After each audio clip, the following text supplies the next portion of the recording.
Billionaire entered his ex-wife's house in anger, but stopped when he saw her holding a newborn baby. Before we begin, drop a comment telling us which city you're watching from. And once the story ends, don't forget to rate it from 0 to 10. Oh, and make sure to follow our channel for more stories like this.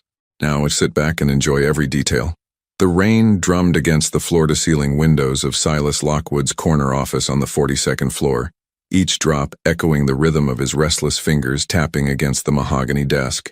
At 38, he commanded respect in every boardroom he entered.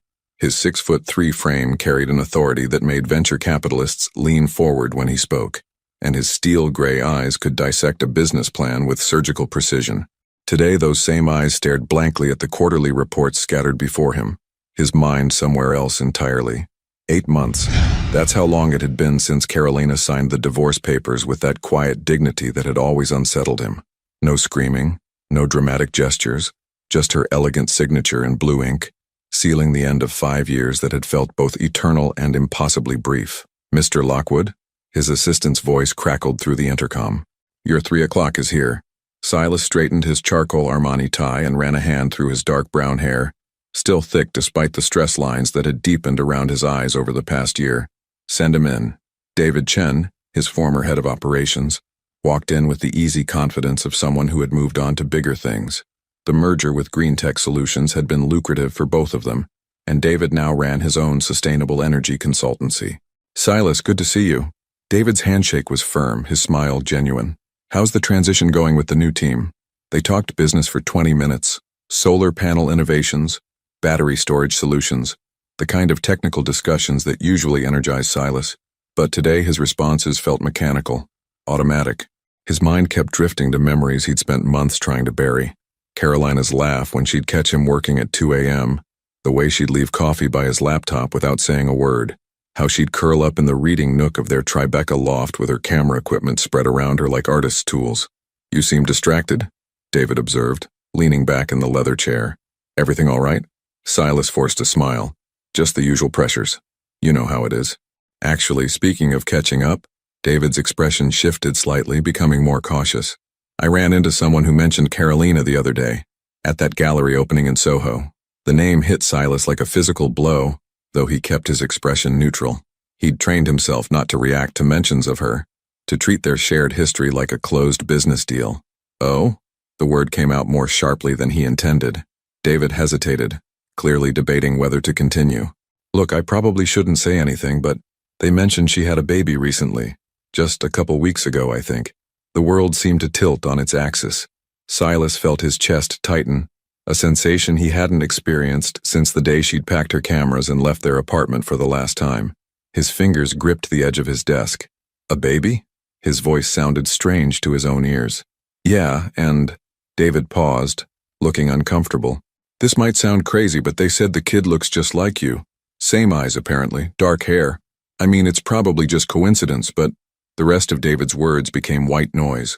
Silas's mind was racing, calculating dates, remembering their last months together. The fights about his schedule, her increasing silences, the way she'd stopped asking him to come to bed at reasonable hours, and that final conversation about children, when she'd looked at him with hope that he'd crushed with 3 careless sentences. "Filhos não cabem em uma agenda como a minha," he'd said in Portuguese, the language he defaulted to when he was being cruel. "Children don't fit into a schedule like mine." She hadn't brought it up again.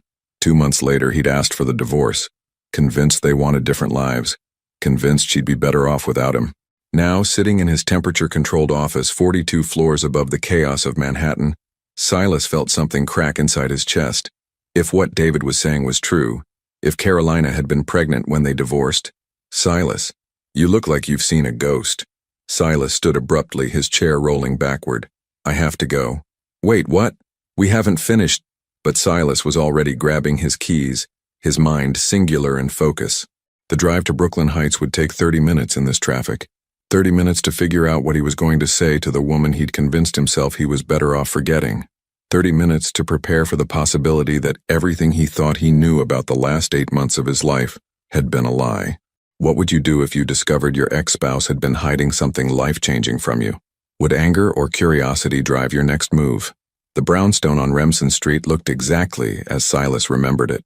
red brick facade with white trim, the small garden Carolina had insisted on maintaining even during their most turbulent months.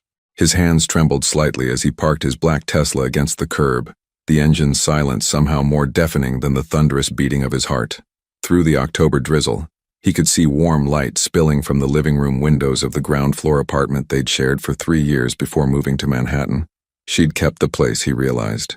Their sanctuary, where she used to develop film in the converted closet and where he'd learned to make her grandmother's Portuguese coffee on lazy Sunday mornings. Silas sat in the driver's seat for a full minute, his knuckles white against the steering wheel. Anger coursed through his veins. Hot, righteous fury at being deceived, at being robbed of choices he didn't even know he'd had.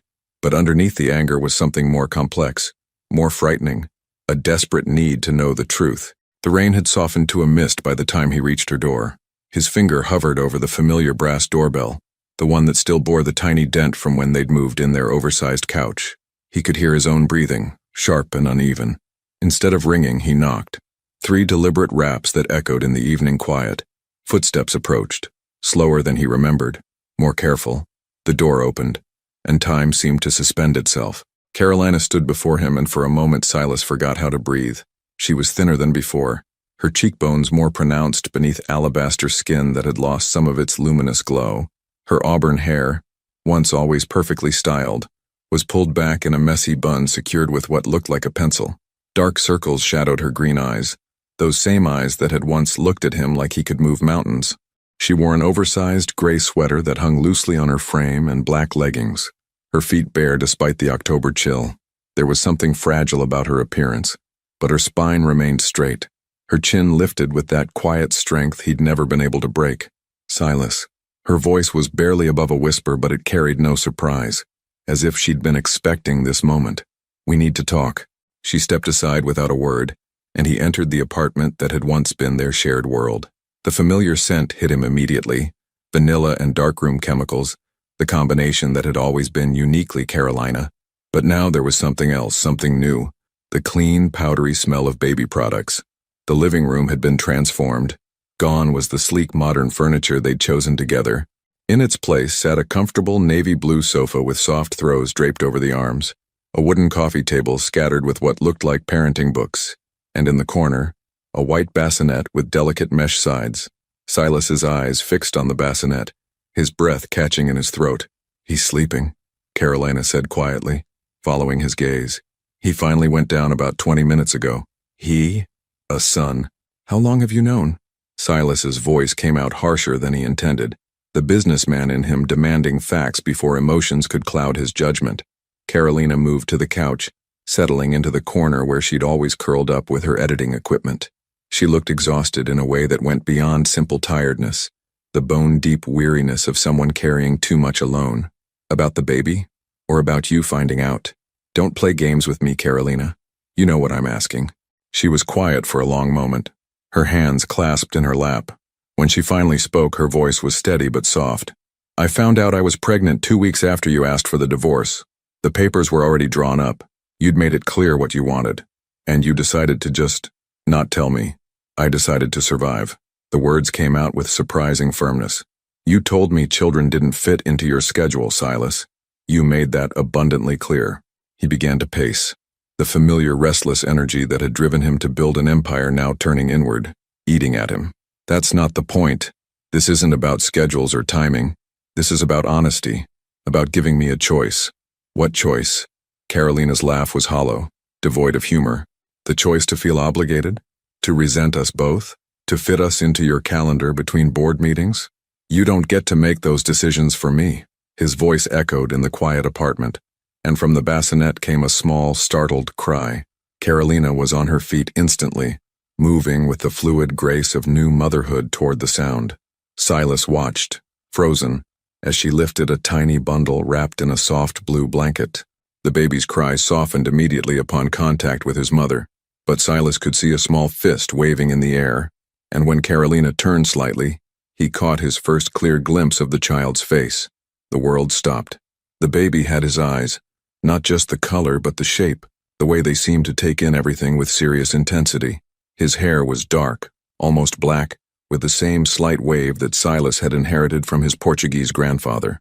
Even the shape of his tiny nose carried an unmistakable resemblance. Jesus Christ, Silas breathed, sinking into the armchair across from the couch. Carolina was swaying gently, her movements automatic and practiced. His name is Gabriel, she said softly. Gabriel Hayes. He's 15 days old. Gabriel. The name felt foreign on his tongue, but somehow right. Why that name? It means God is my strength. She looked down at the baby with a tenderness that made Silas's chest ache. I needed to believe in strength I didn't think I had. The baby's eyes opened and Silas found himself looking into a miniature version of his own gaze. Gabriel blinked slowly, his tiny mouth working soundlessly, and something shifted fundamentally in Silas's chest. All the anger, all the carefully constructed arguments about deception and choices, seemed to evaporate in the face of this tiny person who carried half his DNA. He stopped, unsure how to finish the sentence. Can I hold him? Can I touch him? Can I undo 8 months of absence? Carolina studied his face for a long moment, and he saw something in her expression that he couldn't quite identify. Wariness, yes, but also something that might have been hope. He just ate. He should be calm for a while. She moved closer and Silas caught the faint scent of her shampoo, still the same lavender she'd used throughout their marriage. Support his head. He's stronger than he looks, but still fragile. Silas reached out with hands that had signed million-dollar contracts without trembling, but now shook as Carolina carefully transferred their son into his arms. Gabriel was so much smaller than he'd expected, so warm and solid and undeniably real.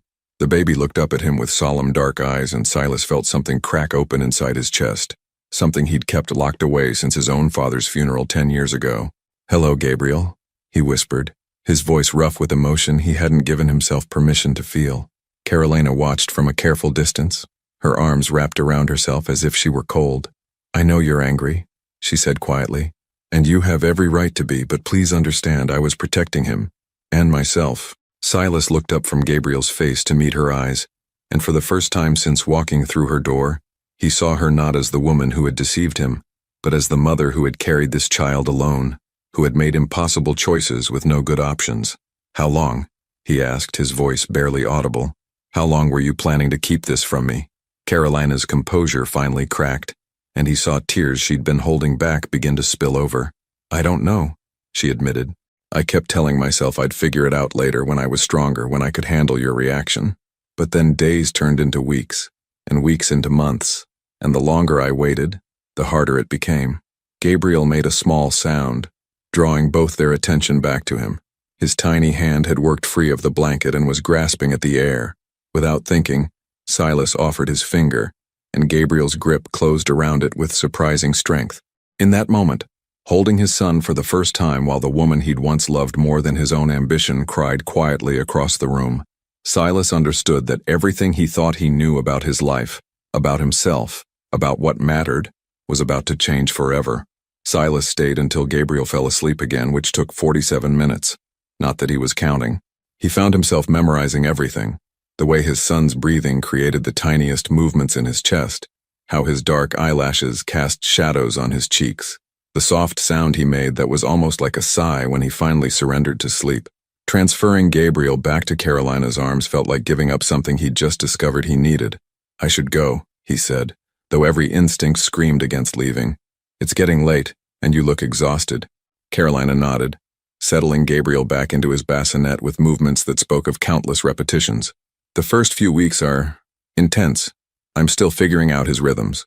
Silas watched her adjust the baby's blanket with practiced care, and the reality of what she'd been doing alone for over 2 weeks hit him like a physical blow.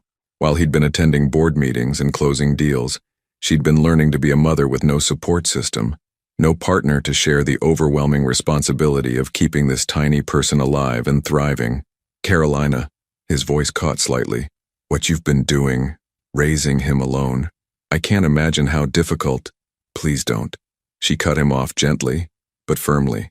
"I don't need your pity, Silas. I made my choices based on what I thought was best for everyone involved. And what about now? What happens now that I know?" She was quiet for so long he wondered if she'd heard him. When she finally turned from the bassinet, her green eyes held a wariness that made his chest ache. "I don't know," she admitted. "I honestly never thought this far ahead. I was just trying to survive each day." Silas pulled out his phone, and after a moment's hesitation, handed it to her. Put your number in. The same one, or I changed it after the divorce. She took the phone, her fingers moving quickly across the screen. I needed a fresh start. A fresh start that hadn't included him. The words stung more than they should have. When she handed his phone back, their fingers brushed briefly, and he felt the same electric jolt that had always existed between them. From her sharp intake of breath, he knew she'd felt it too. I'll call you tomorrow, he said, sliding the phone back into his jacket pocket. We need to talk about everything. Support, schedules, how this is going to work. Silas. Her voice stopped him at the door. I need you to understand something. If you're going to be part of his life, you're all in, or you're not in at all. I won't have Gabriel wondering why Daddy only shows up when it's convenient.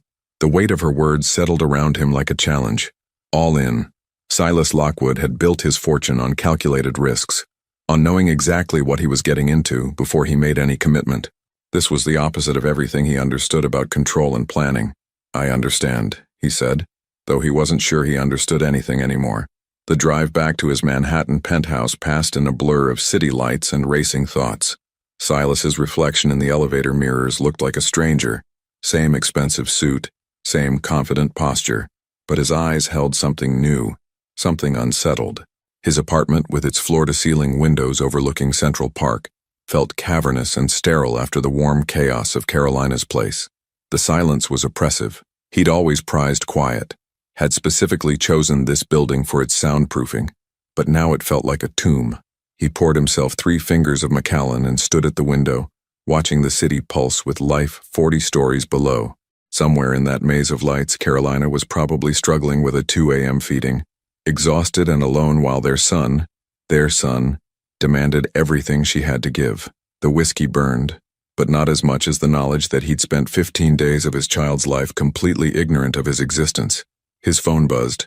A text from an unknown number, but one he now knew belonged to Carolina. Thank you for coming tonight. I know this is overwhelming. G is usually fussy around 3 a.m. if you want to call and hear him cry through the phone. Despite everything, Silas found himself almost smiling. Even in the middle of this emotional earthquake, Carolina was trying to inject levity into the situation. It was so typically her, finding humor in the darkest moments, offering connection even when she had every reason to build walls. He typed back, "Will you answer if I call?" Her response came quickly, "Probably. I don't sleep much these days anyway." At 3:17 a.m., his phone rang.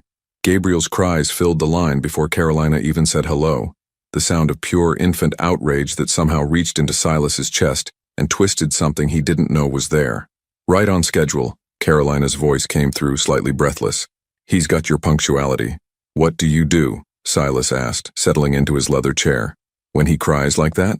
"Everything," she laughed, but it sounded tired.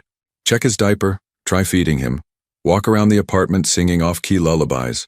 Sometimes he just needs to know someone's there." Silas could hear her moving around, the soft shush-shush sounds she was making to comfort Gabriel. "Are you walking with him now?" We're doing laps around the living room. I've probably walked 3 miles tonight just in this apartment." "Sing to him." "What?" "You said you sing to him. I want to hear." There was a pause, and Gabriel's cries softened slightly. Then, barely audible through the phone, came Carolina's voice singing a Portuguese lullaby Silas recognized from his childhood. His grandmother had sung the same song to him during the rare nights she'd babysat while his parents worked late. "Dorme, dorme, meu menino, dorme que vou trabalhar." Her pronunciation wasn't perfect, but the melody was hauntingly beautiful in her voice. Gabriel's cries gradually faded to soft hiccups, then to silence. "How do you know that song?" Silas's voice was rough with unexpected emotion. "You used to hum it sometimes when you were concentrating." I looked up the words. There was a pause. I thought maybe someday I'd want to remember something good about us." They stayed on the phone for another hour, mostly in comfortable silence, punctuated by Gabriel's occasional sounds and Carolina's gentle responses. Silas found himself listening not just to his son, but to the rhythm of Carolina's life, her soft footsteps, the creak of the rocking chair she must have bought for nursing, the quiet sounds of someone learning to be everything to someone else. "Carolina," he said finally, when Gabriel had been quiet for several minutes. "I want to help, really help. Not just write checks. I want to learn how to do what you're doing." Another long pause. "It's not easy, Silas. It's not something you can master with strategy and determination. Some nights I have no idea what I'm doing. Some days I cry as much as he does. Then let me not know what I'm doing with you. The words surprised him as much as they seemed to surprise her. He'd built his entire adult life around competence, around being the expert in every room he entered. The idea of deliberately entering territory where he would be fumbling and uncertain was terrifying and oddly liberating. "I'll think about it," she said quietly. "This is all so new, and I'm still figuring out how to protect him, how to protect myself, from me, from hoping for things that might not last." After they hung up, Silas sat in his chair until dawn broke over the Manhattan skyline, thinking about hope and protection, about the woman who'd once believed he could be more than he'd proven himself to be, and about the son who represented a chance at becoming someone he'd never imagined he could be. When his alarm went off at 6 a.m., he was already awake, already planning to do something he'd never done in 15 years of running his company, rearrange his entire schedule around something that had nothing to do with profit margins and everything to do with a 15-day-old boy who had inherited his eyes and his mother's stubborn chin.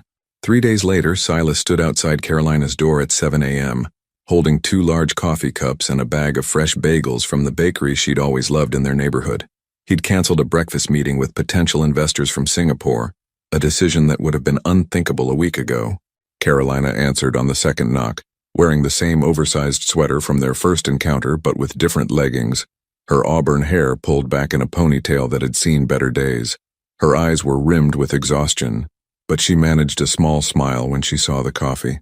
"You remembered my order," she said, accepting the cup with both hands like it was a lifeline. "Oat milk latte, extra shot, no sugar. Some things don't change." He followed her inside, noting the subtle differences since his last visit.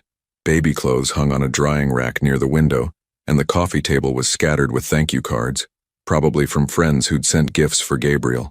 "How was last night?" "Better, actually. He only woke up twice instead of every hour." Carolina settled into her corner of the couch, cradling the coffee. "I'm starting to think he was just testing me those first 2 weeks.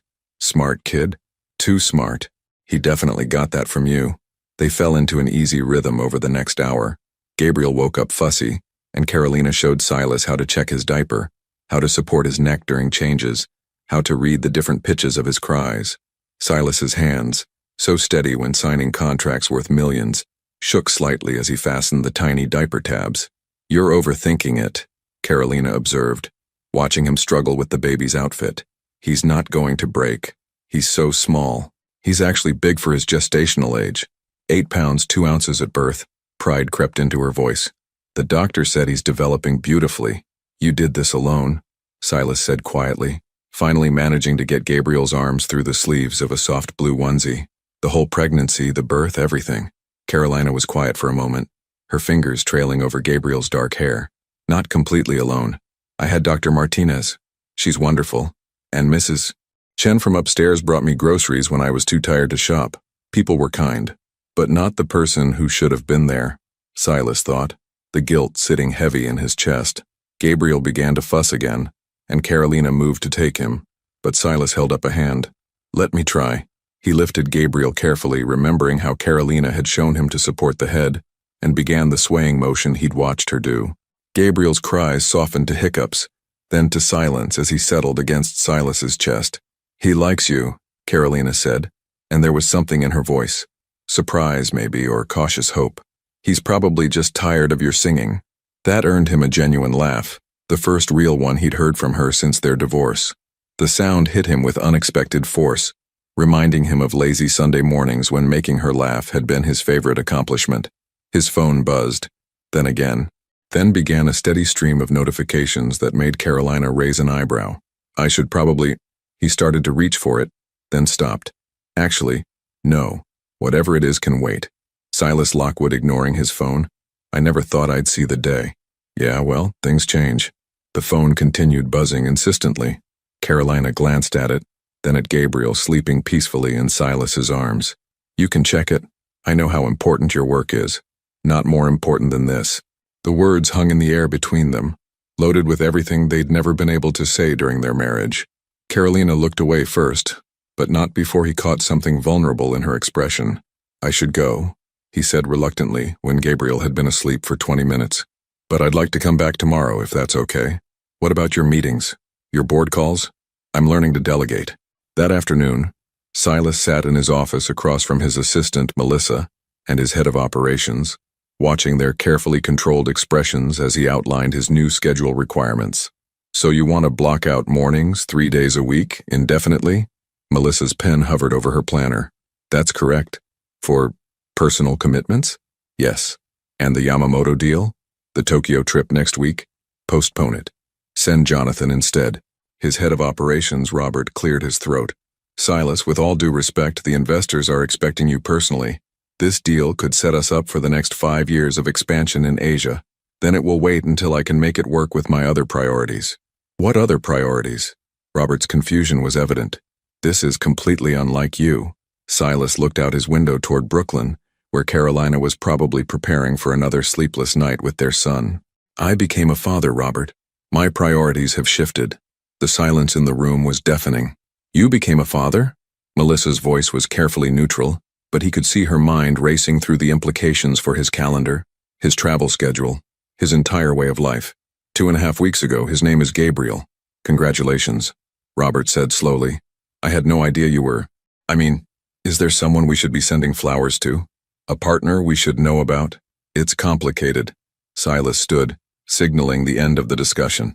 Just make the schedule work, please. And Robert, clear my calendar for tomorrow afternoon. I want to research pediatricians in Brooklyn Heights. That evening, Silas found himself in territory he'd never imagined exploring. Online forums for new fathers. His laptop was open to tabs about infant sleep schedules, postpartum depression warning signs, and something called the 4th trimester that apparently applied to mothers after birth. He was deep into an article about bonding with newborns when his phone rang. Carolina's number. Is everything okay? He won't stop crying. Her voice was strained, barely audible over Gabriel's wails. It's been 2 hours, Silas. I've tried everything, and he just won't stop. I'm coming over. You don't have to. I'm already in the car. He made the drive in 22 minutes, taking corners with the precision of someone with a specific mission.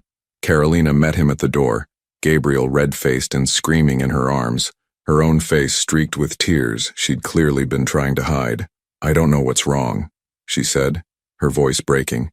He was fine this morning, and then he just started and won't stop. I'm a terrible mother. I can't even. Hey.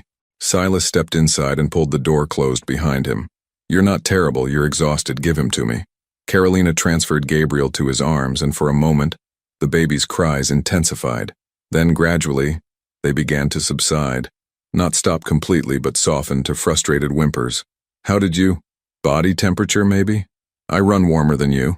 Silas kept his voice low and steady, rocking gently.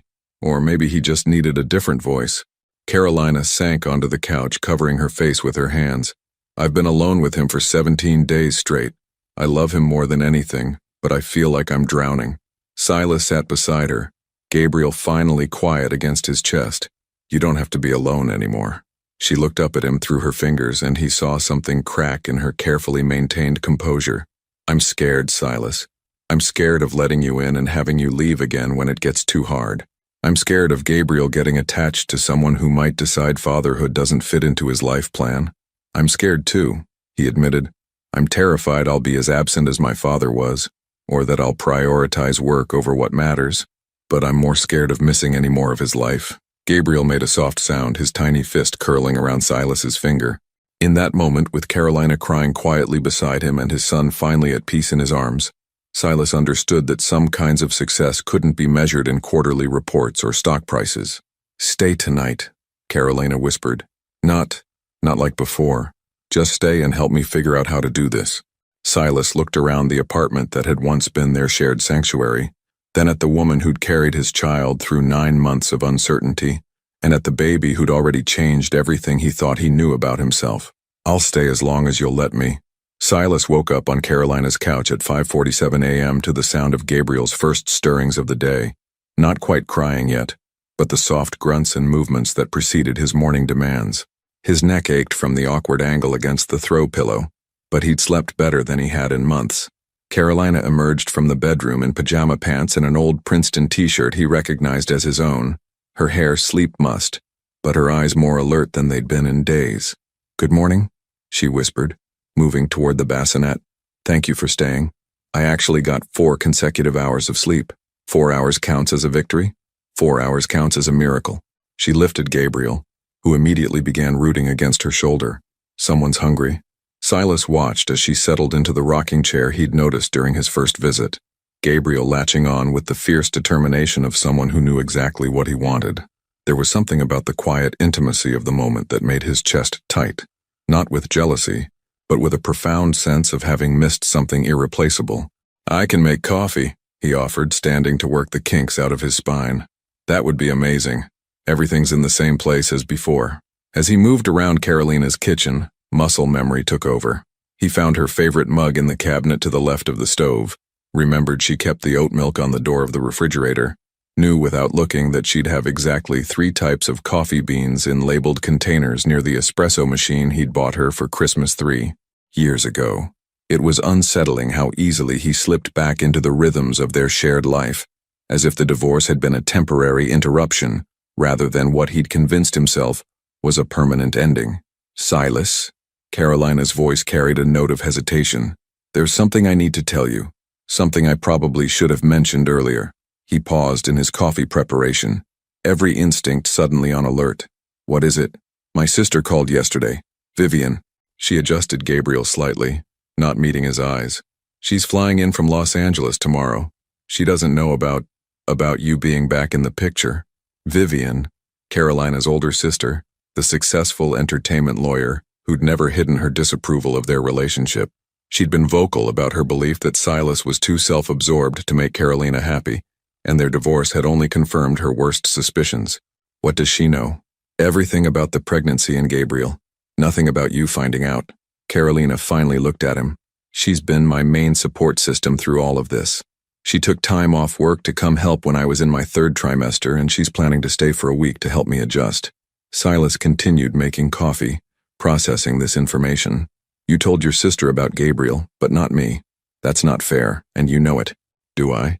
He turned to face her, and she could see the hurt he was trying to control.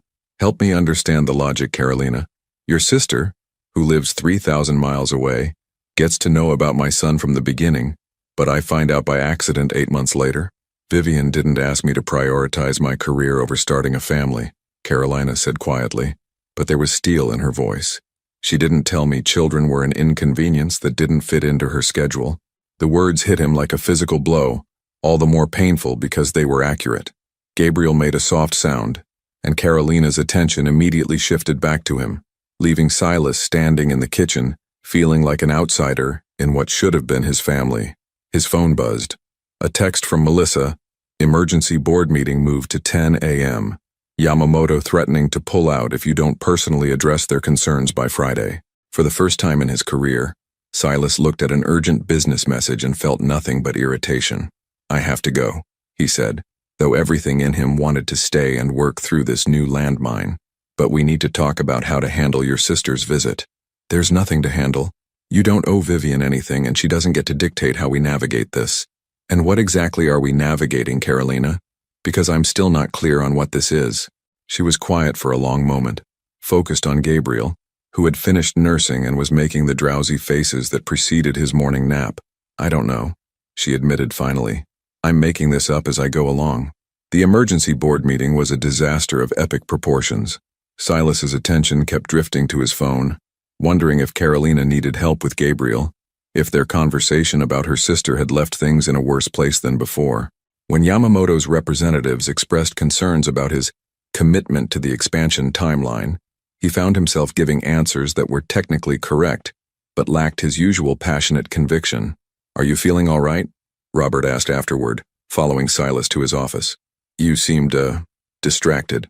I'm fine. Because if there are personal issues affecting your performance, we should discuss contingency plans. Silas stopped walking and turned to face his head of operations. Contingency plans? Look, I know this father thing is new territory for you, but we can't afford to lose focus right now. The company has obligations to investors, employees, stakeholders. The company will be fine, Robert. Will it? Because you've canceled or postponed 3 major meetings this week, you're blocking out random hours for personal appointments, and today you looked like you'd rather be anywhere else. The accusation stung because it contained enough truth to be dangerous. Silas had spent 15 years building his reputation on total dedication, on being the person who never let personal concerns interfere with business objectives. Now, for the first time, something else was competing for his attention. "I'm still the same person who built this company from nothing," he said carefully. "1 week of adjustment doesn't erase 15 years of results. I hope you're right, because if Yamamoto walks, we're looking at a potential 20% revenue drop for next quarter." After Robert left, Silas stood at his window overlooking the city, thinking about priorities and obligations, about the weight of other people's expectations versus the pull of something he was only beginning to understand. His phone rang. "Carolina, is this a bad time?" "Never." The word came out before he could think about it. "Gabriel's been fussy all afternoon and I think he might be getting sick. His temperature is slightly elevated and he's not eating as much as usual." There was worry in her voice, the kind of parental anxiety he was beginning to recognize. "I called the pediatrician but they can't see us until tomorrow. What can I do?" "Nothing, probably. I wanted someone to know, in case I'm overreacting or underreacting. I don't have experience with sick babies. I'm coming over." "Silas, you don't have to. I'm already leaving." He hung up and grabbed his jacket, pausing only to tell Melissa he was done for the day. As the elevator descended toward the parking garage, he caught his reflection in the polished doors and realized he looked different somehow, less sharp around the edges, more human. The drive to Brooklyn Heights felt longer than usual, every red light an unnecessary delay between him and his family. His family. When had he started thinking of them that way? Carolina was pacing the living room when he arrived, Gabriel against her shoulder, both of them looking slightly frazzled. "How is he?" "Still warm, but not dangerously so. I think I was panicking." She transferred Gabriel to his arms and Silas immediately felt the subtle change in the baby's temperature. "He does feel warm. Have you given him anything?" "The pediatrician said to monitor him and call if it gets worse. But it's so hard to know what's normal and what isn't." They spent the evening taking turns holding Gabriel, monitoring his temperature, and consulting the stack of parenting books Carolina had accumulated. As the hours passed, Gabriel's fever broke, and he returned to his normal pattern of eating and sleeping. "False alarm," Carolina said with relief as Gabriel settled into what looked like a peaceful sleep around 10 p.m. "Better safe than sorry." They sat on opposite ends of the couch, the day's tension still lingering between them. Finally, Carolina spoke. "I know you're angry about Vivian knowing before you did." "I'm hurt," Silas corrected. "There's a difference. I needed someone, Silas. When I found out I was pregnant, I was terrified and alone, and she was the only person I trusted not to judge me for the choices I'd made. And you couldn't trust me with that?" Carolina looked at him with something that might have been pity. "You just asked for a divorce because you thought I wanted too much from you. How was I supposed to tell you I was carrying your child?" The question hung between them, unanswerable and damning. Silas knew she was right, knew that the man he'd been 8 months ago would have seen a pregnancy as confirmation that she was trying to trap him into a life he didn't want. "I would have done the right thing," he said finally. "The right thing according to who? Your sense of obligation, your lawyers, your PR team?" Carolina shook her head. "I didn't want Gabriel to be someone's obligation, Silas. I wanted him to be someone's choice. And now?" She was quiet for a long moment, studying his face. "Now I think maybe you're choosing differently than I expected, but I'm still scared of what happens when the novelty wears off, when being a father becomes another item on your endless to-do list." Before he could respond, Gabriel stirred in his bassinet, making the small sounds that usually preceded a crying session. But instead of escalating, he settled back into sleep, as if reassured by the sound of their voices. "He likes having you here," Carolina observed. "Maybe he just likes having backup when you're stressed." "Maybe." She smiled, the first genuine smile he'd seen from her all day. "Your sister's going to hate this, isn't she?" "Probably. But Vivian doesn't get to make decisions for us." "Us." The word slipped out so naturally that neither of them commented on it, but it hung in the air like a promise neither was ready to examine too closely. Vivian Hayes arrived like a small hurricane on Saturday morning, her stiletto heels clicking against the hardwood floors of Carolina's apartment with the precision of a metronome.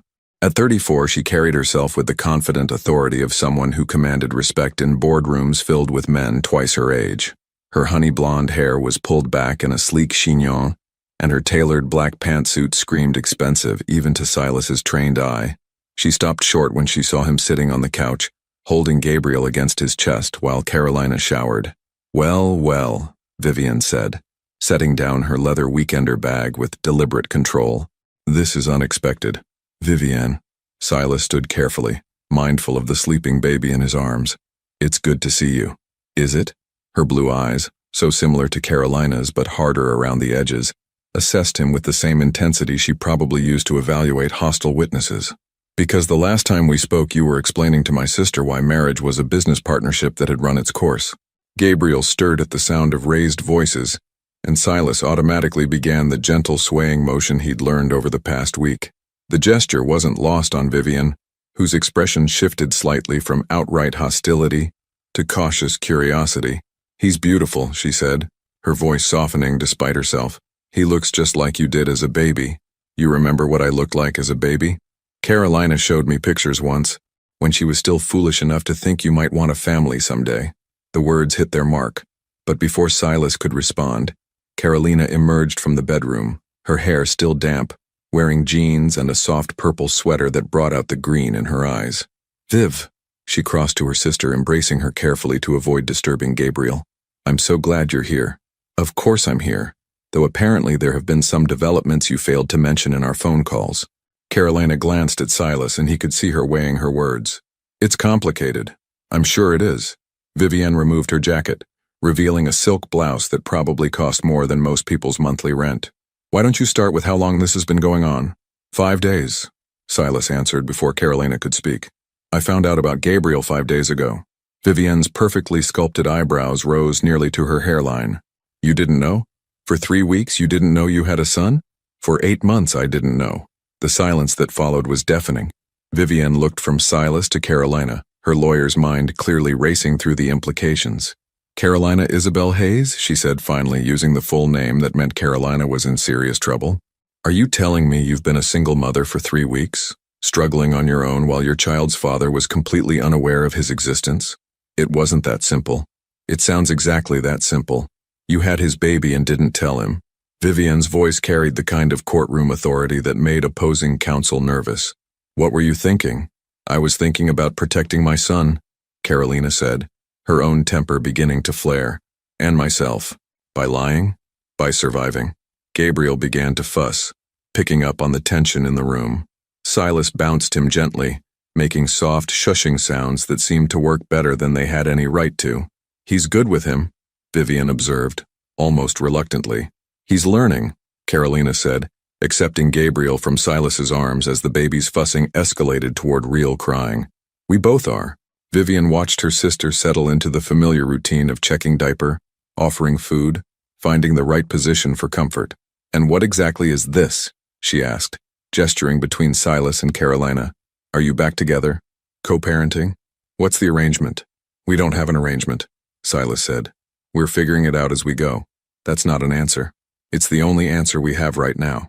Vivian studied him with the same intensity she probably brought to cross-examinations. "You know, I spent most of Carolina's marriage waiting for you to break her heart. When you finally did, I was almost relieved because at least the waiting was over." "Vivian," Carolina started. "No, let me finish." Her sister held up a hand. "I watched her make herself smaller to fit into your life. I watched her give up photography assignments because they conflicted with your schedule. I watched her stop talking about the things she wanted because you'd made it clear they weren't priorities." Each word was a precisely aimed arrow, and Silas felt them hit their marks. "You're right. Am I? Because if I'm right, then what are you doing here now? What's different?" Silas looked at Gabriel, now content in Carolina's arms, then at Carolina herself, who was watching him with an expression he couldn't quite read. "Everything," he said simply. "Everything is different." "That's not enough," Vivian said. "Different how? Different why? What happens when your board of directors decides they need you in Tokyo for 6 weeks? What happens when Gabriel gets sick in the middle of your biggest deal of the year? What happens when being a father stops feeling like an exciting new project and starts feeling like work?" The questions hung in the air like accusations, each one highlighting the uncertainty that had been gnawing at him since that first night. Silas realized that Vivian wasn't just being protective. She was voicing every fear Carolina had been too careful to express directly. "I don't know," he admitted. "I wish I could give you guarantees, but I can't. All I can tell you is that I want to be here." I want to learn how to be the father Gabriel deserves and the partner Carolina needed me to be before. Partner? Vivian's eyebrows rose again. Are we talking about romantic reconciliation or just co-parenting? We're talking about taking things one day at a time, Carolina interjected firmly, and not making any decisions based on pressure from well-meaning family members. I'm not well-meaning, Vivian said with a slight smile. I'm aggressively protective, there's a difference. Despite the tension, Silas found himself almost smiling. He'd forgotten how much Vivian's brutal honesty had occasionally amused him during their marriage, even when it was directed at his shortcomings. Fair enough, he said. For what it's worth, I'm glad Carolina has someone looking out for her interests. She's always needed someone to look out for her interests. She's too generous for her own good. Vivian's gaze softened as she looked at her sister. And too forgiving. Maybe, Carolina said. Or maybe I'm just tired of carrying anger around like a badge of honor. The comment was clearly directed at Vivian, who had the grace to look slightly chastened. Look, Silas said, checking his watch. I should probably give you two some time to catch up. I'll come by tomorrow morning if that's okay. Actually, Carolina said, shifting Gabriel to her shoulder. Why don't you stay for lunch? I was going to order from that Thai place Viv likes. And Gabriel's been sleeping better when there are more people around. Silas looked at Vivian, who was studying her sister's face with the intensity of someone reading between very important lines. If I'm not intruding, he said carefully. Oh, you're definitely intruding, Vivian said with a smile that was almost warm. But apparently that's what family does. The word family settled over the room like a tentative blessing, acknowledged but not yet fully claimed by any of them. Gabriel chose that moment to let out a perfectly timed burp that made all three adults laugh, breaking the last of the tension. Well, Vivian said, reaching for her purse, if we're doing this, I'm buying lunch. And wine. Definitely wine. I'm nursing, Carolina reminded her. The wine is for me. And possibly for him, she added, nodding toward Silas, depending on how many more uncomfortable questions I decide to ask. As Vivian pulled out her phone to place the food order, Silas caught Carolina's eye. She mouthed, "Thank you," at him, and he understood she wasn't just talking about staying for lunch. She was thanking him for submitting to Vivian's interrogation with grace, for not retreating when things got difficult. For the first time since Gabriel's existence had turned his world upside down, Silas felt like maybe he was getting something right. Tuesday morning arrived with the kind of crisis that Silas had built his reputation on managing. At 6:47 a.m., while he was learning to prepare Gabriel's morning bottle with the precision Carolina had taught him, his phone exploded with calls from Tokyo, Singapore, and 3 different board members. The Yamamoto deal was collapsing. I have to take this, he told Carolina, who was sitting at the kitchen table with Gabriel on her lap, both of them still in pajamas. Vivian had returned to Los Angeles the day before, leaving behind a cautious approval and a promise to check in frequently. Lockwood, he answered, stepping into the hallway. Silas, thank God. Robert's voice was tight with stress. Yamamoto's pulling out. Completely. They're saying our lack of commitment to the timeline demonstrates fundamental incompatibility with their business philosophy. What timeline? We agreed to the December milestones, which require your personal presence in Tokyo next week, the week you said you couldn't travel. Silas closed his eyes, feeling the familiar weight of competing obligations. Through the thin walls, he could hear Gabriel beginning to fuss, and Carolina's soft voice trying to soothe him. Find an alternative. Send the full executive team. Offer video conferences. They want you, Silas, specifically you. It's about respect, about showing that this partnership matters enough for the CEO to be physically present. How long? Minimum 10 days. Possibly 12 if we want to salvage the subsidiary agreements. 10 to 12 days. Gabriel was barely 6 weeks old. Carolina was still exhausted, still learning, still struggling with the overwhelming reality of new motherhood, and he was being asked to disappear to the other side of the world for nearly 2 weeks. I'll call you back in an hour, he said, ending the call before Robert could protest. When he returned to the kitchen, Carolina was standing at the window, bouncing Gabriel with increasingly desperate movements while he wailed inconsolably. He won't eat, she said without turning around. He's been crying for 20 minutes, and nothing I do helps. Silas approached carefully, noting the rigid set of her shoulders, the way her voice carried an edge of panic she was trying to control.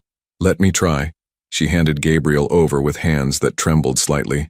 The baby's cries didn't stop immediately, But they softened as Silas settled him against his chest and began the slow, rhythmic swaying that had become second nature. "You have the magic touch," Carolina said, but there was no humor in it. "He always calms down for you. It's not magic. He just knows you're stressed."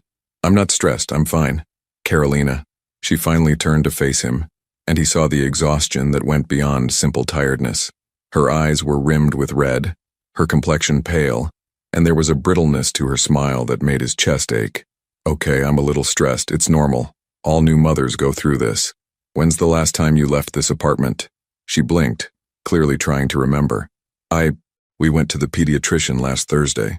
"That's 5 days ago.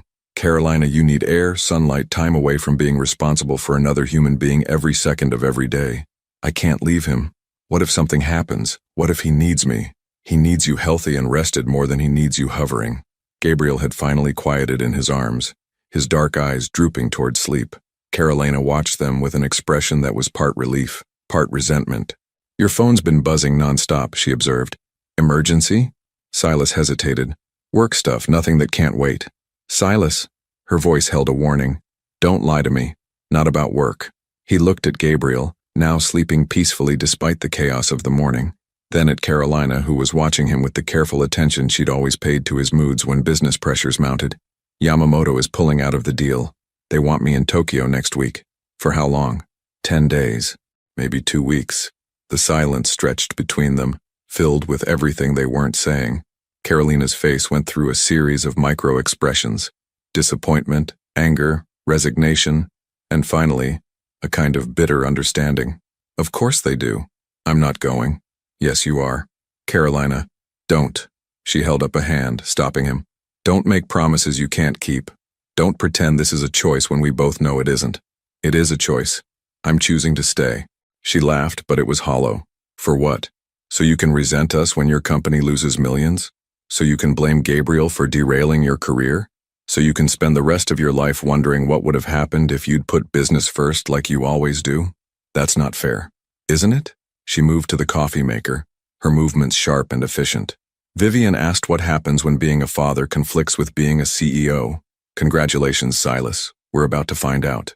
Gabriel stirred in his arms, responding to the tension in the room.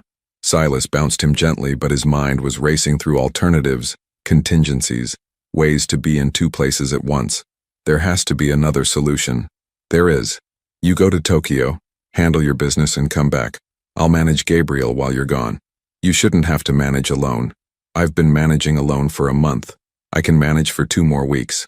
But even as she said it, Silas could see the cracks in her composure, the way her hands shook slightly as she measured coffee, the brittleness in her voice, the shadows under her eyes that spoke of too many sleepless nights and too much responsibility carried without support.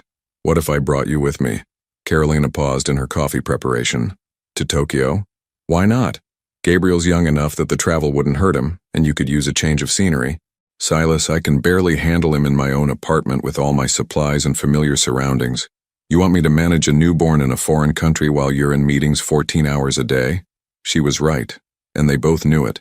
The idea had been desperate, unrealistic, born from his need to believe there was a solution that didn't require choosing between his son and his livelihood.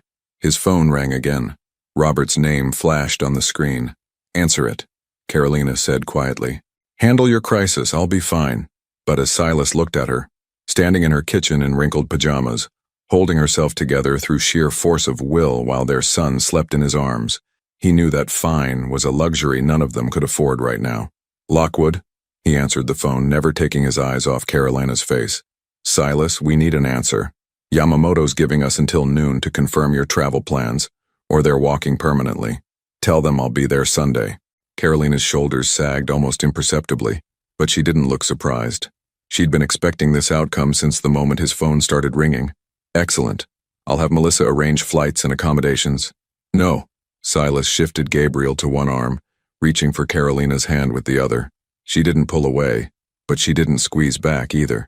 "I'll handle my own arrangements. And Robert, this is the last time.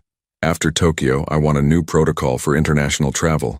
No more than 5 days away, no more than once per quarter." "Silas, that's not realistic given our expansion goals." "Then change the expansion goals. The protocol is non-negotiable." He hung up before Robert could argue, but the damage was already done. Carolina had pulled her hand free and was staring out the window at the autumn morning, her arms wrapped around herself like armor. 2 weeks, she said without turning around. 10 to 12 days, he corrected. And then I come home. This is home? The question hung between them, deceptively simple but loaded with everything they hadn't defined, everything they were still afraid to name. Yeah, Silas said, looking around the apartment that had once been theirs, that was slowly becoming theirs again in ways neither of them had anticipated. I think it is. Carolina finally turned to face him, and he saw tears she was trying not to let fall. Then why does it feel like you're already gone? The first call from Tokyo came at 3:47 a.m. New York time, just as Gabriel was settling back into sleep after his middle-of-the-night feeding. Carolina fumbled for her phone in the darkness, her heart racing with the particular panic that only new mothers knew, the terror that something was wrong with her baby. Silas?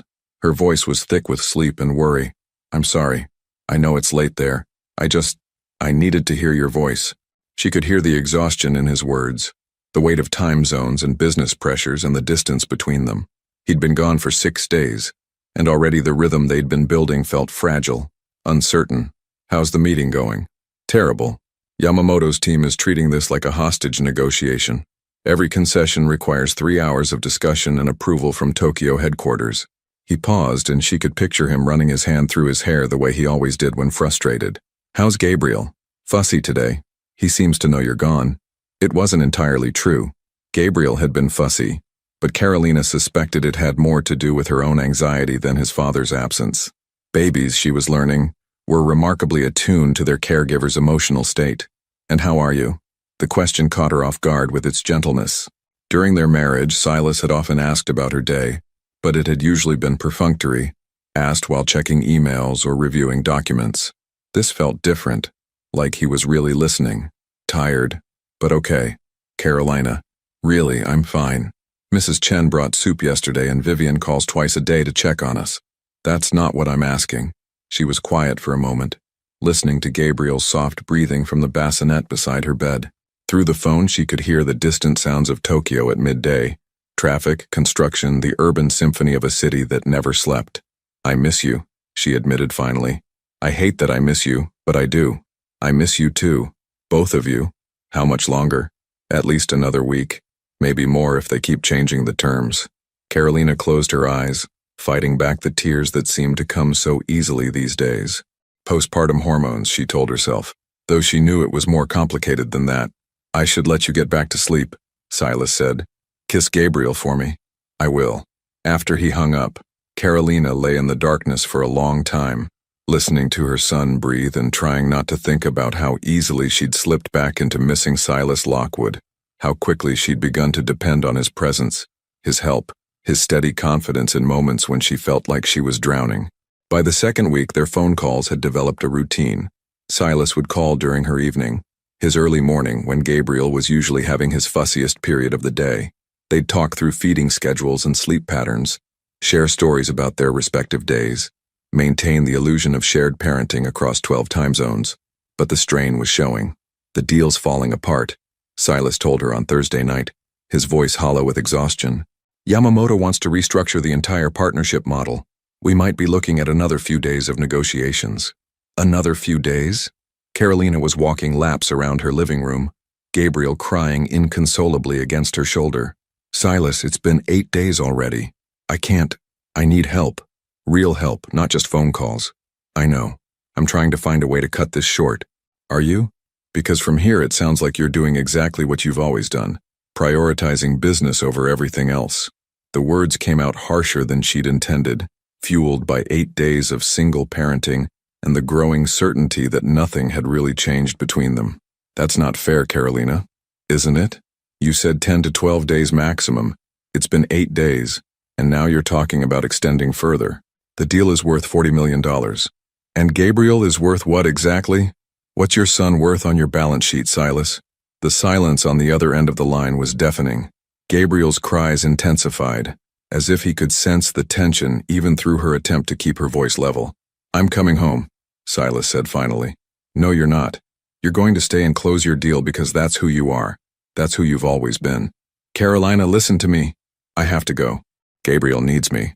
She hung up before he could respond, immediately regretting the harshness of her words but unable to take them back.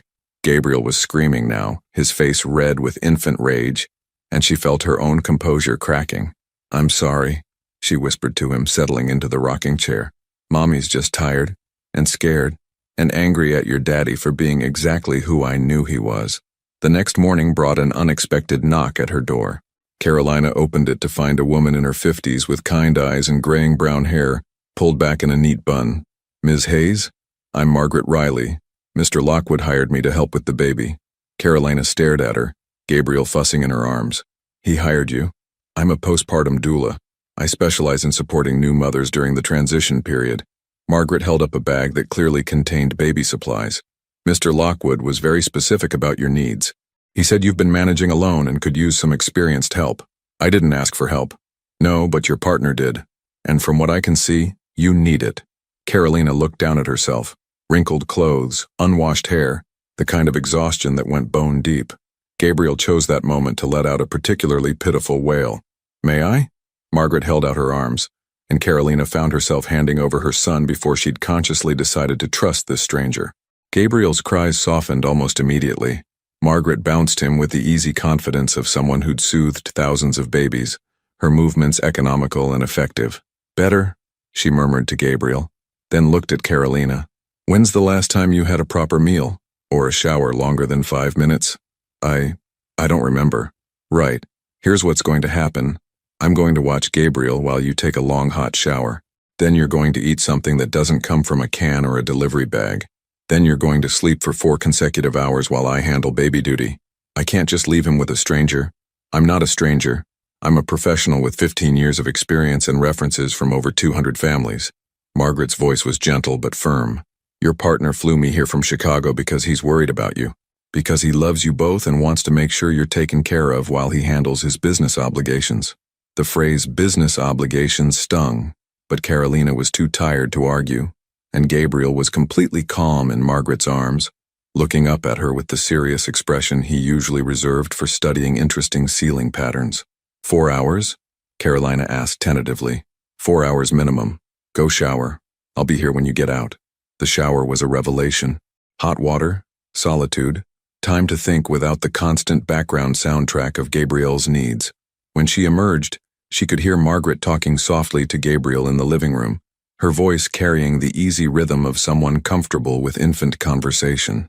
Carolina found them on the couch, Gabriel wide awake and alert, Margaret reading to him from a book of nursery rhymes as if he could understand every word. "He likes stories," Margaret observed without looking up. "Very attentive for his age. He gets that from his father. Silas has always been able to focus intensely on whatever interests him." "And what interests Mr. Lockwood these days?" Carolina settled into the chair across from them, feeling more human than she had in days. "I thought it was Gabriel and me, but this week has reminded me that business will always come first." Margaret looked at her with the knowing expression of someone who'd seen this dynamic play out many times before. "He hired me at 2 a.m. Tokyo time, woke up a placement agency, paid premium rates for immediate service, and had me on a plane within 6 hours. That doesn't sound like someone putting business first. He's guilty. There's a difference." "Is there?"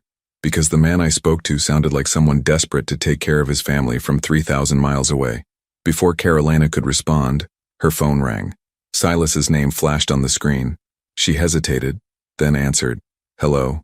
How's Margaret? Is she helping?" Yes, she's wonderful, thank you. You sound better. I had a shower, and 4 hours of sleep. Luxury beyond measure." "Carolina, about last night.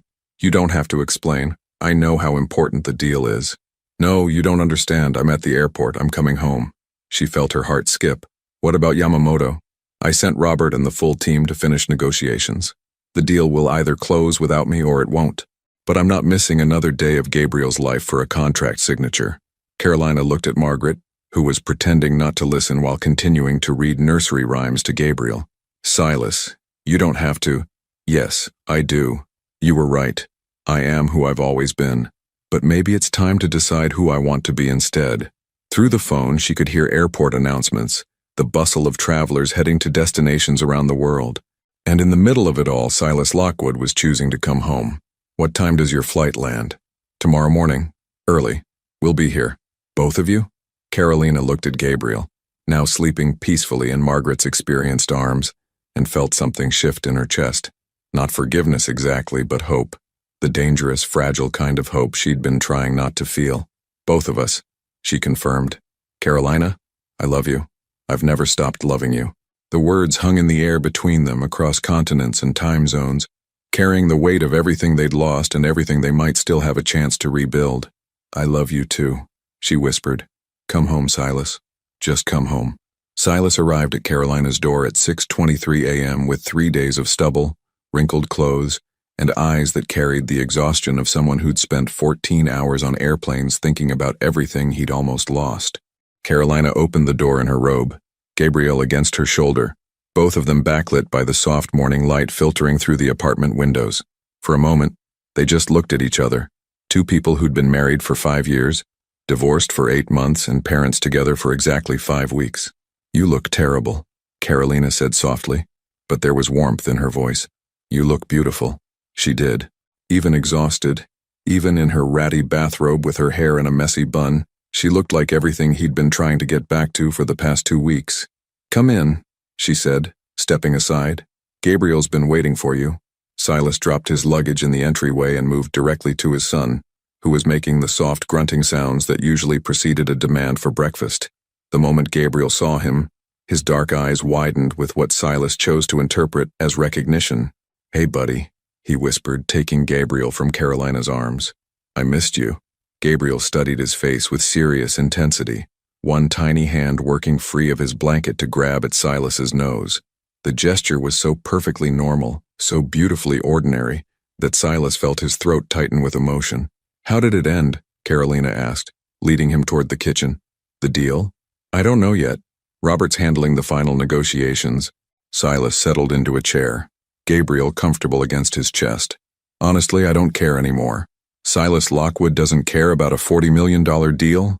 Silas Lockwood doesn't care about anything that keeps him away from his family. The word family hung between them, acknowledged but still fragile. Carolina busied herself making coffee, her movements careful and deliberate. Margaret had to leave yesterday, she said, but she left detailed notes about Gabriel's feeding schedule and some techniques for when he gets fussy. How are you feeling? Really? Carolina paused in her coffee preparation, considering the question. Better. Those 4 hours of sleep made a difference, and having someone tell me I wasn't completely incompetent as a mother helped too. You're not incompetent. You're amazing. I don't feel amazing. I feel like I'm making it up as I go along and hoping Gabriel doesn't notice. That's called parenting, according to every book I read on the plane. Carolina turned to look at him surprised. You read parenting books? 3 of them, plus downloaded podcasts about postpartum support and infant development. He adjusted Gabriel slightly, the baby now completely relaxed in his arms. I figured if I was going to be a father, I should probably learn how to do it properly. Something shifted in Carolina's expression, a softening around her eyes, a relaxation in her shoulders that suggested she was allowing herself to hope again. And what did you learn? That I don't know anything, that every baby is different, that the first few months are basically survival mode for everyone involved. He looked down at Gabriel, who was drifting toward sleep, and that presence matters more than perfection. Carolina poured coffee into 2 mugs, adding oat milk to his without asking how he wanted it. After 2 weeks apart, the small gesture of remembered preference felt significant. There's something I need to tell you, she said, settling into the chair across from him, about why I really didn't tell you about the pregnancy. Silas looked up from Gabriel's sleeping face, noting the careful way Carolina was holding herself, as if preparing to share something difficult. It wasn't just because you said children didn't fit your schedule, she continued. It was because of what happened after. After? The night you asked for the divorce. Do you remember what you said about children? Silas felt a chill of apprehension. The night he'd asked for the divorce was mostly a blur of anger and hurt and the terrible certainty that they wanted different things from life. Not specifically. You said that you dodged a bullet. That at least we hadn't made the mistake of having children together before we figured out we weren't compatible. Carolina's voice was steady, but he could see the pain in her eyes. You said you couldn't imagine anything worse than being tied to someone forever because of a child. The words hit him like a physical blow.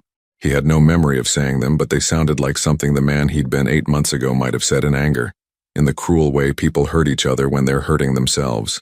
Carolina, I was already pregnant when you said that. About 4 weeks along, though I didn't know it yet. I found out 2 weeks after our divorce was finalized. But when I did find out, all I could hear was your voice saying you couldn't imagine anything worse than being tied to me. Because of a child.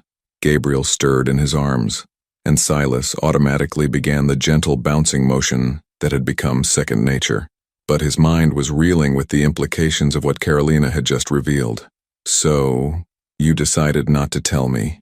I decided to protect Gabriel from being seen as a mistake, from having a father who felt trapped by his existence. She wrapped her hands around her coffee mug like it was an anchor. I know it wasn't fair to you. I know I took away your choice. But I couldn't bear the thought of you looking at him the way you looked at me that night, like we were obstacles to your real life. The silence stretched between them, filled with everything they'd never said, everything they'd been too hurt or too proud to acknowledge. Gabriel's breathing provided a soft counterpoint to the morning sounds of the city waking up outside. I would have changed my mind, Silas said finally. If you'd told me, I would have figured it out. Would you? Or would you have done the right thing out of obligation and resented us both? It was a fair question, and they both knew it. The man Silas had been 8 months ago probably would have done exactly that. Stepped up out of duty while viewing fatherhood as another responsibility to manage rather than a gift to embrace. I don't know, he admitted. I'd like to think I would have risen to the occasion, but honestly, you're probably right. I probably would have seen Gabriel as a complication to solve rather than a person to love. And now? Silas looked down at his son, who was sleeping with the complete trust that only babies possessed. One tiny hand was curled around Silas's finger, and his dark eyelashes cast shadows on his cheeks in the morning light. Now I can't imagine my life without him, without either of you. Carolina was quiet for a long moment, studying his face as if trying to decide whether to believe him. Robert called while you were in the air, she said finally. The Yamamoto deal closed. Apparently your team managed to negotiate better terms than originally proposed. Silas felt a flicker of professional pride, quickly followed by the realization that the news didn't create the surge of satisfaction he would have expected. 6 weeks ago, closing that deal would have been the highlight of his year. Now it felt like something that had happened to someone else. Good for them. 43 million, Robert said, plus subsidiary agreements worth another 15. Carolina, I don't care. I know, that's what scares me. What do you mean? She stood and moved to the window, looking out at the tree-lined street where they'd once planned to raise children together. What happens when the novelty wears off, when being a father becomes routine instead of miraculous? When you miss a big opportunity because you chose to stay home with us? Then I miss it. And you won't resent us? Silas stood carefully, Gabriel still sleeping in his arms, and moved to stand behind Carolina at the window. Can I tell you something? The whole time I was in Tokyo closing that deal, proving I was indispensable to the company, I felt empty, like I was going through the motions of a life that didn't fit anymore. She leaned back slightly, not quite touching him but close enough that he could smell her shampoo. But this feels right, he continued. Being here with you and Gabriel, learning how to be a family, this feels like the life I'm supposed to be living. Even when Gabriel cries for 3 hours straight, even when I'm too tired to have a coherent conversation, even when we disagree about everything from feeding schedules to financial planning? Especially then. Carolina turned to face him, and he saw tears she was trying not to let fall. I want to believe you. Then believe me. It's not that simple, Silas. Trust isn't something you can just decide to have again. Then let me earn it back, however long it takes. Gabriel chose that moment to wake up with a soft sound of protest, his internal clock apparently informing him that breakfast was overdue. Carolina reached for him automatically, and for a moment their hands touched as they transferred the baby between them. He's going to be hungry, she said. I'll make his bottle while you get him changed. They moved through the morning routine with the easy coordination of people learning to be partners again, careful not to acknowledge how natural it felt, how right. Later, after Gabriel had been fed and was enjoying his brief period of alert contentment, Carolina finally asked the question that had been hanging between them since Silas walked through the door. So what happens now? Between us, I mean. Silas looked at her, really looked at her, taking in the hope and fear warring in her green eyes, the way she held herself like someone prepared for disappointment, but unable to stop hoping for something better. Now we figure it out, he said. One day at a time, one feeding, one diaper change, one sleepless night at a time. We figure out how to be the family Gabriel deserves. And if we can't, if we're too broken to fix, then we keep trying anyway. Because giving up isn't an option anymore. Gabriel made a small sound, drawing both their attention, and when they looked down at him, he was staring up at them with those serious dark eyes that seemed to take in everything. I think he approves, Carolina said softly. Smart kid. He knows a good deal when he sees one. For the first time since Silas had returned, Carolina smiled. Really smiled. The kind that reached her eyes and reminded him of all the reasons he'd fallen in love with her in the first place. Welcome home, she said. And finally, for the first time in 8 months, Silas felt like he actually was. 6 weeks later, on a crisp December morning that painted Brooklyn Heights in shades of gold and amber, Silas received the phone call that would define the rest of his life. He was sitting on Carolina's couch. Their couch now, he'd started thinking of it, with Gabriel sleeping across his chest while Carolina showered. The baby had grown substantially in the 3.5 months since Silas had first held him, his features becoming more defined, his personality emerging in ways that fascinated and terrified his parents in equal measure. Lockwood, he answered, keeping his voice low. Silas. It's Richard Steinberg. Silas straightened slightly, careful not to disturb Gabriel. Richard Steinberg was the CEO of Meridian Global, one of the largest sustainable energy conglomerates in the world. They'd been trying to acquire Silas's company for 3 years. Richard, this is unexpected.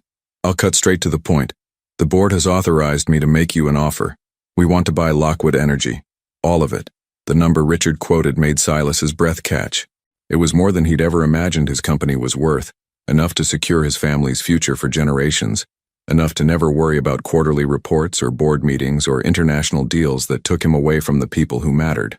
That's substantial, he managed. It is. But there are conditions. We want you to stay on as division president for 5 years minimum. The transition would require significant travel, probably 60% international for the first 2 years while we integrate operations. 60% international. Gabriel stirred against his chest, making the soft sounds that usually preceded waking up. In 3.5 months, this child had become the center of Silas's universe in ways he'd never anticipated. The thought of missing 60% of Gabriel's first years felt like someone had reached into his chest and squeezed. When do you need an answer? End of business Friday. The offer expires then, permanently. Silas, this is a once-in-a-lifetime opportunity. You'd be heading up our entire North American renewable division. The impact you could have on sustainable energy policy, on climate change initiatives, it's everything you've worked toward. After Richard hung up, Silas sat in the quiet apartment, Gabriel warm and trusting against his chest, and tried to process what had just happened. The offer was everything he'd dreamed of when he'd started his company 15 years ago. It was validation, security, the chance to change the world on a scale he'd never imagined possible. It was also 3 years of missing bedtimes and first words, and the 1,000 small moments that made up a childhood. Carolina emerged from the bedroom, her hair still damp, wearing jeans and the green sweater that brought out her eyes. She looked healthier than she had in months, the shadows under her eyes finally fading, her smile coming more easily. Who was on the phone? She asked, settling beside him on the couch. Richard Steinberg, from Meridian Global. Her expression shifted, becoming more alert. The acquisition people? They made an offer. And? Silas told her about the call, watching her face carefully as he outlined the terms, the timeline, the travel requirements. She listened without interrupting, her photographer's eyes taking in details he wasn't sure he was ready to share. It's a good offer, she said finally. It's an incredible offer. But it means being away more than I'm home, missing Gabriel's first years, missing you. Carolina was quiet for a long moment, her fingers trailing over Gabriel's dark hair. This is what you've always wanted, isn't it? The chance to have real impact, to build something bigger than yourself? I thought it was. And now? Silas looked down at Gabriel, who had woken up and was staring at him with those serious dark eyes that seemed to hold entire conversations. Now I think maybe I've been chasing the wrong things. Silas. Carolina's voice carried a warning. Don't make this decision based on guilt or some romantic notion of family life. Don't turn down the opportunity of a lifetime because you think it's what I want to hear. What do you want to hear? She was quiet for so long that Gabriel began to fuss, picking up on the tension between his parents. Carolina lifted him from Silas's arms, settling him against her shoulder with the practiced ease that still amazed Silas. I want to hear what you really want, she said finally. Not what you think you should want. Not what you think I want you to want. What you actually want for your life. It was the question Silas had been avoiding for weeks, maybe for years. What did he want? Not what he'd been trained to want, not what success was supposed to look like, but what would actually make him happy. I want to be here when Gabriel takes his first steps, he said slowly. I want to teach him to ride a bike and help him with homework and embarrass him at his high school graduation. I want to wake up next to you every morning and figure out how to be married to someone I'm still crazy about after all these years. Tears were sliding down Carolina's cheeks, but she was smiling. And the company? The impact you could have? I can have impact in other ways. Smaller scale maybe, but more personal, more sustainable. He reached over to touch Gabriel's tiny hand, which immediately curled around his finger. Besides, I think raising this kid might be the most important thing I ever do. The board will think you've lost your mind. The board can think whatever they want. I'm the majority shareholder. And when you're 55 and wondering what might have been, Silas stood and moved to the window, looking out at the street where children were walking to school with their parents, where couples pushed strollers and joggers ran past coffee shops full of people starting their ordinary, extraordinary days. You know what I wondered about in Tokyo, he said without turning around. I wondered what Gabriel's laugh sounded like. I wondered if you'd figured out that trick with the swaddle blanket that Margaret showed you. I wondered if you were okay, if you were happy, if you felt supported or abandoned. He turned back to face her, and the expression on her face made his chest tight with emotion. I don't want to wonder anymore, Carolina.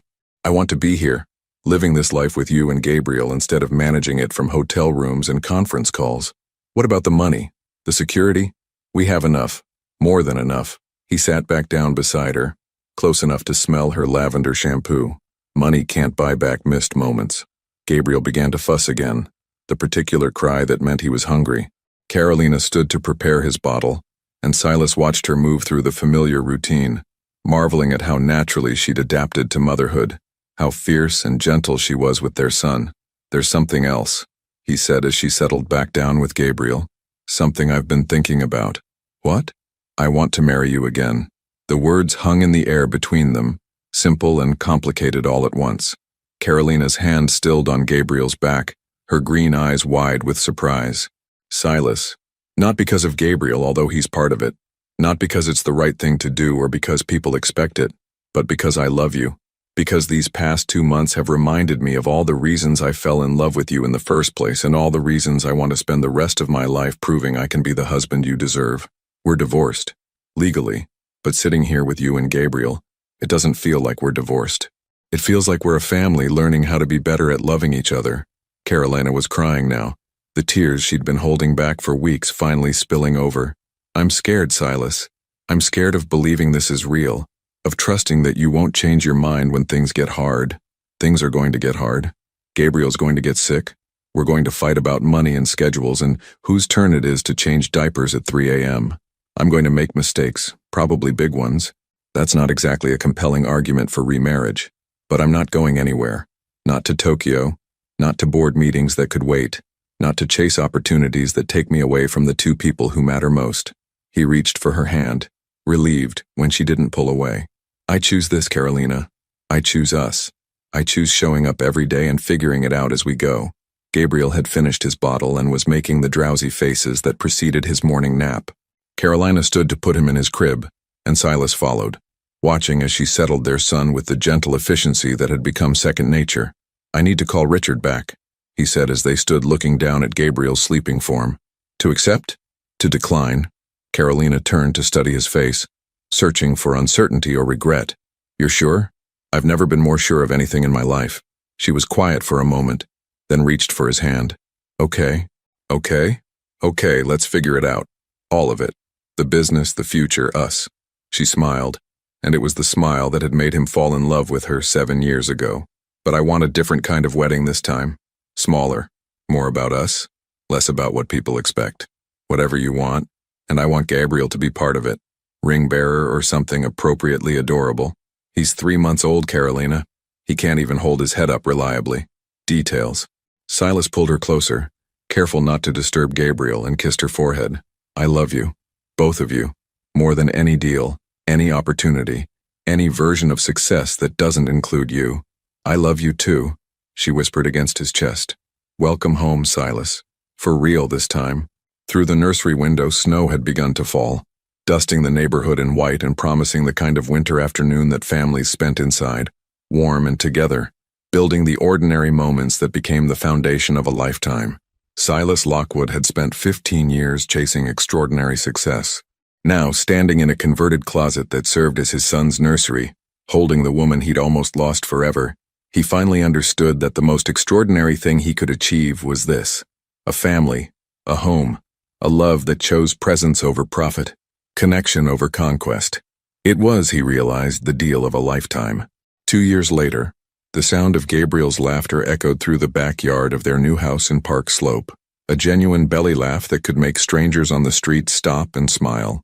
At 2 years and 3 months, he had developed into a toddler with his father's intense curiosity and his mother's infectious joy, a combination that kept both parents simultaneously exhausted and enchanted. Carolina lowered her camera, having captured the perfect shot of Gabriel chasing soap bubbles while Silas knelt on the grass, blowing more as fast as his son could pop them. The afternoon light was golden, filtering through the maple tree they'd planted the day they'd moved in, a symbol of putting down roots, of choosing to grow something together rather than chase opportunities in distant places. "Daddy, more bubbles," Gabriel demanded, his vocabulary expanding daily in ways that continued to amaze them both. "Magic word?" Silas prompted, already reaching for the bubble solution. "Please, more bubbles, please." "Much better, buddy." Carolina smiled, watching them together. Silas had kept every promise he'd made in that snowy December 2 years ago. He'd restructured his company, focusing on local sustainable energy projects that rarely required travel beyond New York City. He'd missed exactly 3 bedtime stories in 24 months, and those had been for genuine emergencies. He'd learned to braid hair, in preparation for potential future daughters, mastered the art of toddler negotiation, and had somehow become the parent Gabriel ran to when he was hurt or scared. The transformation hadn't been without challenges. The first year of remarriage had tested them both in ways their younger selves hadn't been prepared for. Sleepless nights with a teething baby, disagreements about discipline and schedules, the delicate dance of learning to trust each other again while simultaneously learning to be parents. It had been beautiful and messy and real in ways their first marriage had never quite achieved. "Mama, look!" Gabriel had discovered that he could catch bubbles on his shirt without popping them, and was now wearing several iridescent spheres like temporary jewelry. "I see, baby. You're very clever. Like Daddy." "Just like Daddy," Carolina agreed, catching Silas's eye over their son's head. He grinned at her, that boyish smile that had made her fall in love with him 7 years ago, and again 2 years ago when he'd proposed for the second time on bended knee in Gabriel's nursery. Their second wedding had been everything their first hadn't been: intimate, joyful, focused on commitment rather than spectacle. Vivian had walked Carolina down the aisle while Silas's best man held Gabriel, who had managed to stay relatively calm throughout the ceremony, despite being dressed in a tiny tuxedo that made him look like the world's most adorable miniature businessman. The business world had initially reacted to Silas's decision with a mixture of shock and pity. Turning down the Meridian deal had been seen as professional suicide, a brilliant career derailed by misplaced priorities. But Lockwood Energy had thrived under his more selective leadership, and Silas had discovered that being known as a CEO who prioritized family had actually enhanced his reputation in unexpected ways. Young talent sought out his company specifically because of his work-life balance policies, and clients appreciated dealing with someone who understood that business was ultimately about people, not just profit. "Time for lunch," Carolina announced, gathering up Gabriel's toys while he protested the end of bubble time. "5 more minutes?" Gabriel tried, having learned this negotiation tactic from watching his parents discuss everything from bedtime to vacation plans. "How about we have lunch and then Daddy reads you a story?"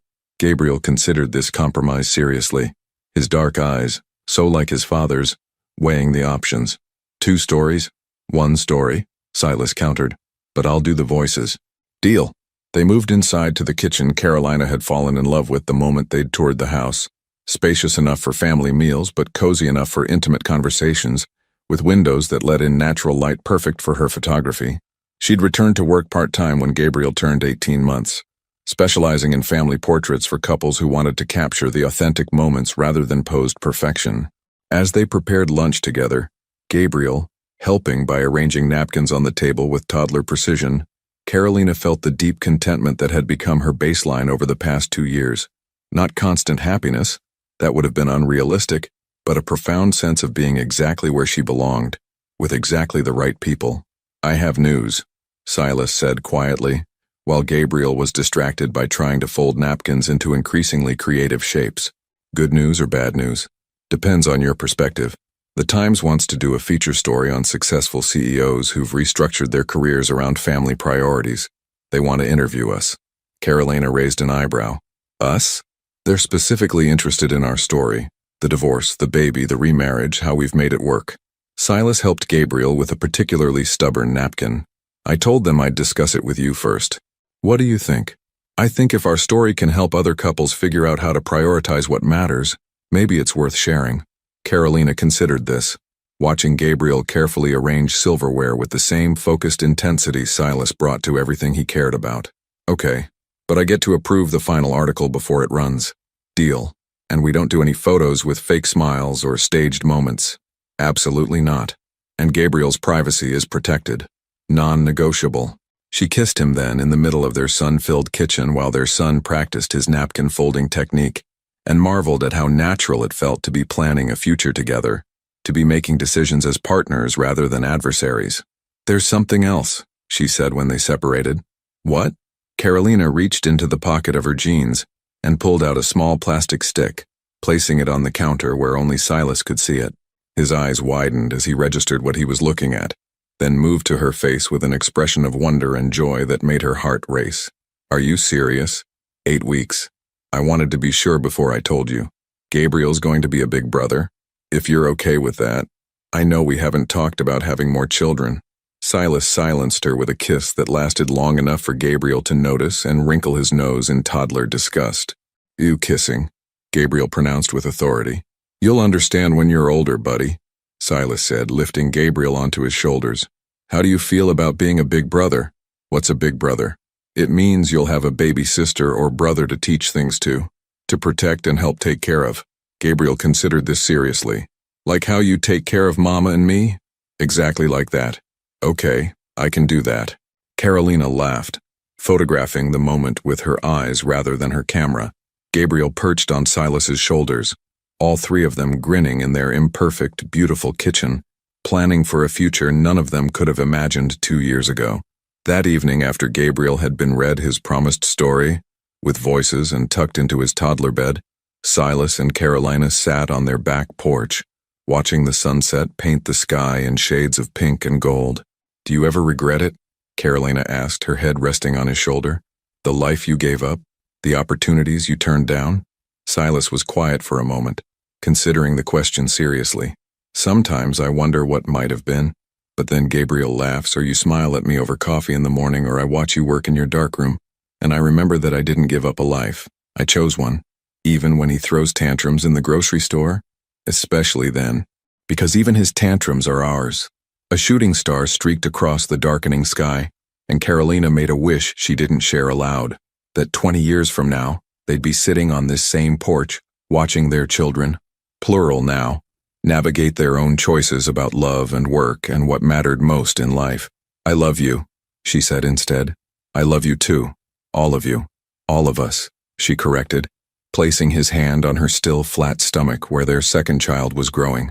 Inside the house, Gabriel's voice drifted through the baby monitor as he talked himself to sleep, a stream of consciousness commentary on bubbles and napkins and the profound injustice of bedtimes.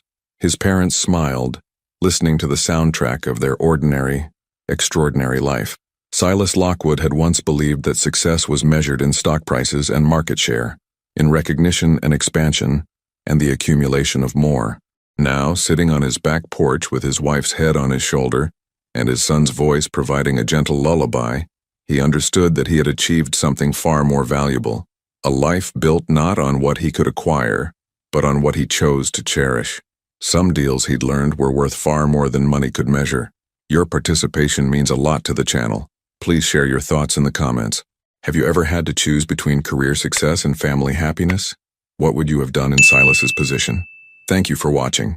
If you enjoyed the story, please subscribe to our channel and leave a comment below letting us know what you thought. Your feedback and support mean a lot to us. Stay tuned for more exciting stories.